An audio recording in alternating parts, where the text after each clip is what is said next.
당이 직접 주재하는 비상경제회의가 본격 가동된 가운데 첫 대책으로 중소기업과 자영업자 등을 위한 50조 원 규모의 서민금융 지원이 발표됐습니다.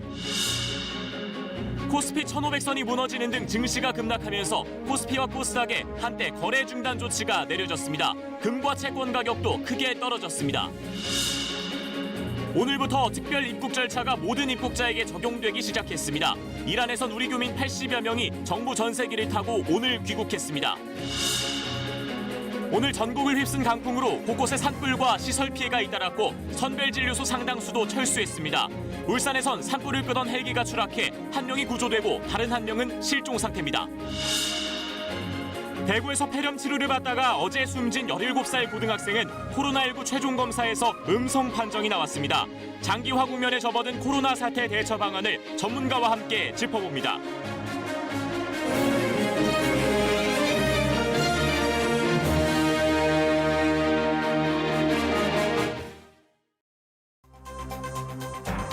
정부가 코로나19 확산으로 피해를 입은 중소기업과 소상공인을 지원하기 위해 50조 원 규모의 비상금융 조치를 시행합니다. 국민의 삶이 무너지는 것을 막는 것이 최우선입니다. 재난긴급 생활비 지원은 경남, 경북 등 전국으로 확산되고 있습니다. 대구에서 폐렴 증세를 보이다 사망한 17세 고등학생이 코로나19 음성으로 최종 판정됐습니다. 코로나19에 의한 사망은 아닌 것으로 판단을 했고 방역당국은 앞전 검사에서 한 차례 양성이 나온 것은 영남대병원의 검사 오류 때문으로 보고 이 병원의 코로나19 진단검사를 잠정 중단시켰습니다. 검찰이 윤석열 검찰총장 장모의 사문서 위조 의혹 사건을 서둘러 종결하려 했다는 주장이 나왔습니다. 이 사건의 진정인은 MBC 취재진을 만나 검찰이 조사도 자료 제출 요구도 없다가 넉 달 만에 연락해 수사 종결을 제안했다고 밝혔습니다. 내가 조사받아 가겠다 했는데도 오라고는 안 하고 전국에 태풍급 강풍이 불어닥쳐 곳곳에서 피해가 잇따랐습니다. 선거 홍보 구조물이 떨어져 차량들이 파손되는가 하면 야외에 설치된 코로나19 선별진료소 일부도 운영이 중단됐습니다. 울산에선 강풍 속에 산불을 진화하던 헬기가 댐 근처에서 물을 담다 추락하는 사고가 발생했습니다.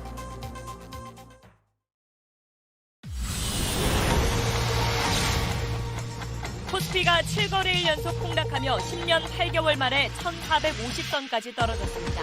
사상 두 번째로 코스피와 코스닥 두 시장 모두에서 서킷 브레이커가 발동됐습니다. 오늘 처음으로 문재인 대통령이 주재하는 비상경제회의가 열렸습니다. 문 대통령은 중소기업과 소상공인, 자영업자들을 지원하기 위해 50조 원 규모의 비상금융조치를 발표했습니다. 트럼프 미 대통령은 자신을 전시 대통령이라고 지칭하면서 코로나19 관련 물자들의 공급을 늘리기 위해 한국전쟁 당시에 만든 국방물자 생산법을 발동하겠다고 밝혔습니다. 국내 코로나19 신규 확진자가 닷새 만에 다시 대자릿수로 늘어난 152명으로 집계됐습니다. 발열 증상 8일 만에 폐렴으로 숨진 17살 고등학생은 검사 결과 음성으로 최종 판정됐습니다.